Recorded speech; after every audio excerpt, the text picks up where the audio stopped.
Let's explore repair from the sales order. Let's consider the product cabinet with door. To enable Create Repair. This feature helps to repair the product automatically if the ordered product is damaged. We have received an order for a cabinet with door from the customer Joel Willis.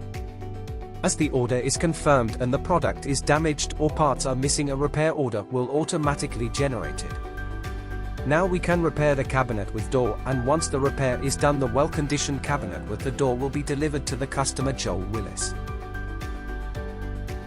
And it's done.